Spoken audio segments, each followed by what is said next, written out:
ഇക്കഴിഞ്ഞ തിരഞ്ഞെടുപ്പിൽ LDFന്റെ അടിത്തറ കുത്തിയിളക്കി 13-ൽ 12 സീറ്റും നേടിയ കോഴിക്കോട് ജില്ലയിൽ ഒരു മന്ത്രി പോലും ഇല്ലാത്തതിൽ ജില്ലാ UDF ഘടകത്തിൽ വൻ പൊട്ടിത്തെറി.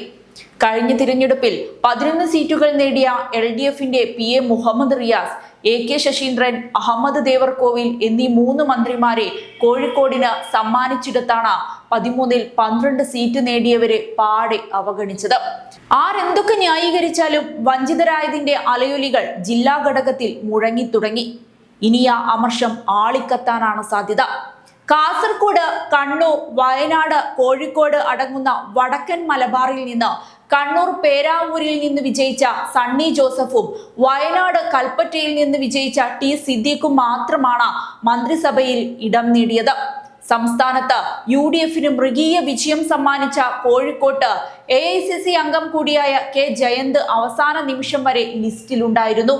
യൂത്ത് കോൺഗ്രസ് സംസ്ഥാന പ്രസിഡന്റായ OG ജനീഷിനെ മന്ത്രിയാക്കാനായി ജയന്തിനെ വെട്ടിനിരത്തിയെന്നാണ് വിവരം. കോഴിക്കോട് ജില്ലയിൽ തിരഞ്ഞെടുപ്പിന് ചുക്കാൻ പിടിച്ച DCC president advocate K Praveenkumar, Vidya Balakrishnan എന്നിവർ മന്ത്രിസഭാ സാധ്യത പട്ടികയിലും TP ചന്ദ്രശേഖരന്റെ വിധവ KK രമ സ്പീക്കർ സ്ഥാനത്തേക്കും ജില്ലാ UDFൽ പറഞ്ഞു കേട്ടിരുന്നു. 2 തവണ വിജയിച്ച KK രമയെ തഴഞ്ഞത് നന്ദികേടായാണ് വിലയിരുത്തപ്പെടുന്നത്. 11 സീറ്റിൽ 8 മാത്രം വിജയിച്ച കൊല്ലം ജില്ലയിൽ Shibu baby John, PC Vishnunath, Bindu Krishna എന്നിവരും 9-ൽ 6 സീറ്റു നേടിയ ആലപ്പുഴയിൽ രമേശ് ചെന്നിത്തല, ഷാനിമോൾ ഉസ്മാൻ, M ലിജു എന്നിവരും 13-ൽ കേവലം 4 സീറ്റുകൾ മാത്രം നേടിയ തൃശൂരിൽ OG ജനീഷും മന്ത്രിയായപ്പോഴാണ് കോഴിക്കോടിനെ പരിപൂർണമായി തഴഞ്ഞിരിക്കുന്നത്.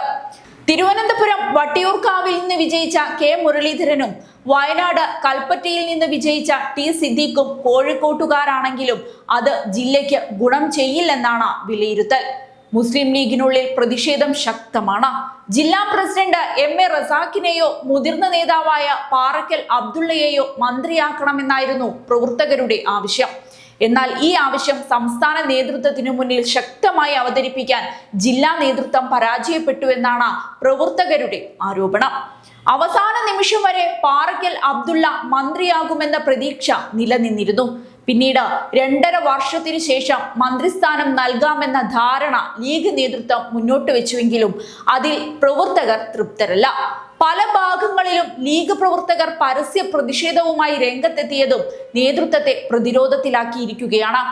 സാമുദായികവും ഗ്രൂപ്പ് അടിസ്ഥാനവുമായ രാഷ്ട്രീയ സമവാക്യങ്ങളാണ് കോഴിക്കോട് പുറത്താകാൻ കാരണമായതെന്ന വിമർശനവും ശക്തമാണ്.